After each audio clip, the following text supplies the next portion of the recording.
Tudo bom, Fernando? Como você tá? Tudo bem, Thalita? Comigo tudo tranquilo. Brasília entrando aí numa época de seca, as coisas começam a ficar bonitas e aguardando aí as grandes transformações do ano que devem aparecer por agora, né?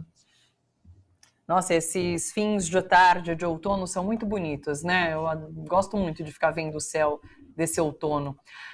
Fernando, meio ambiente. Vamos começar falando sobre meio ambiente, porque eu vou até recuperar a fala do advogado ali sobre a questão dos assassinatos do Bruno e do Dom. Ele remete à questão internacional, né? Que o mundo quer uma resposta para esses assassinatos. E a gente sabe que o mundo está muito de olho realmente no Brasil, no tratante a essas questões ambientais, né? E na semana passada, a gente teve o marco temporal passando pela Câmara dos Deputados, a gente tem um marco temporal agora sendo discutido no Supremo Tribunal Federal, e Lula e Marina hoje anunciando esse pacote de medidas. Então, eu queria uma avaliação sua sobre esse momento que o Brasil está passando, relacionado ao meio ambiente, relacionado a essas questões ambientais indígenas, e como o mundo está vendo isso agora. É, então, Thalita, olha só, apareceu um troço. Deixa eu tirar aqui porque o barulho estava grande. Um barulho estranho apareceu. Thalita, duas coisas. A primeira, a gente, quando começa a olhar a política, a gente vê a política na frente o tempo inteiro. Às vezes, coisas que a gente não imagina que façam parte de uma discussão política realmente fazem, né? Semana passada, nós tivemos um desgaste muito grande do governo com relação não só à questão do marco temporal, mas também com relação a a desidratação que o Ministério do Meio Ambiente sofreu ali, aquela discussão toda com o Lira, e essa semana veja que a pauta do meio ambiente vem à tona com diversos atores, em princípio parece que estão atuando sem alguma coordenação, mas a gente percebe que há uma pressão muito grande para que o governo não abandone essa pauta, na medida em que, nesse momento, os olhos do mundo se encontram também sobre o Brasil, né? O governo Bolsonaro deixou um rastro de destruição muito grande dentro dessa que tinha sido durante muito tempo a carta de apresentação do Brasil no cenário internacional. Quer dizer, a proteção aos povos originários, a proteção às nossas florestas, aos nossos biomas, ao meio ambiente como um todo, e nós deixamos isso de lado, bem, na verdade, nos dois últimos anos do governo Temer e também no governo Bolsonaro. Então, o mundo exige que a gente retome essa questão. O governo Lula assumiu compromissos nesse sentido em dois campos. No primeiro, obviamente, com relação à proteção dos povos e da Amazônia como um todo.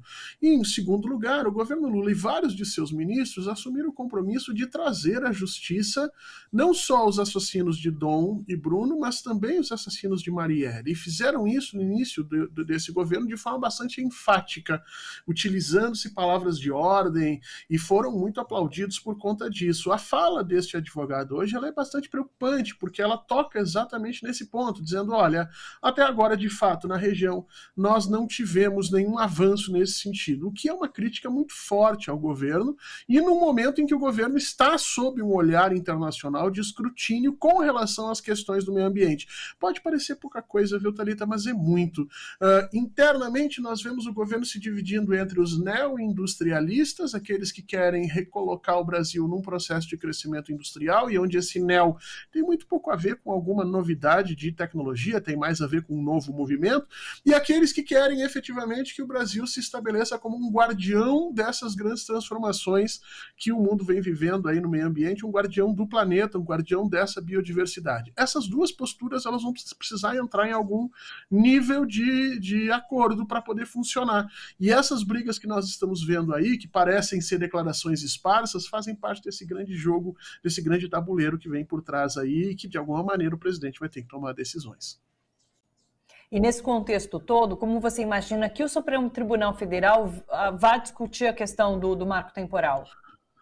Eu acho que o marco temporal não passa no Supremo Tribunal Federal. Eu acho que ele é inconstitucional. Eu acho que não há como você defender a tese de que os direitos das pessoas só valem até um determinado momento, né? Especialmente dos povos originários, que hoje, mais do que na década de 90, hoje eles são entendidos como literalmente garantidores da proteção ao ambiente em que eles ocupam. Isso é muito importante as pessoas entenderem. Antigamente se tinha a noção de se preservar os povos e as culturas originárias quase como um respeito, como um processo de civilização, e hoje se sabe que vai muito além disso. Quer dizer, as terras que efetivamente ainda são controladas e habitadas por povos originários, elas têm um nível de degradação muito menor do que das outras, elas sofrem muito menos com esses ataques ao meio ambiente. Portanto, é uma garantia do país, é uma garantia do planeta que essas populações e que esses grupos sigam existindo e trabalhando na cultura que sempre tiveram. Então, eu tenho a impressão que esse marco não vai passar no STF, o que pode dar ao governo um certo respiro contra essa vontade deslocada aí da Câmara de começar a tomar nacos do poder de outros espaços. Acho que o STF vai botar freio nisso.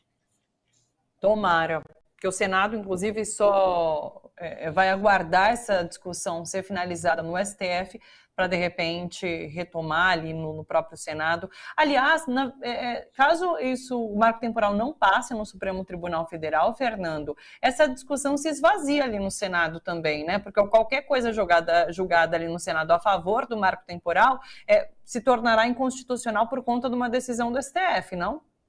Me parece que sim, eu não sou jurista, mas me parece que o STF tem essa possibilidade de declarar aquilo que está ali não pode valer. Nada impede que o Senado ou o Congresso não criem uma nova lei ou tentem novas aproximações a respeito dessa abordagem. A decisão jurídica, a decisão do STF não é uma decisão que impeça que o outro poder possa pensar em soluções, mas vai ter que ser alguma coisa muito diferente do que já está aí, porque na medida em que o STF declara que aquilo é inconstitucional, não basta uma manobra do Senado simplesmente para tentar voltar a colocar aquilo à tona.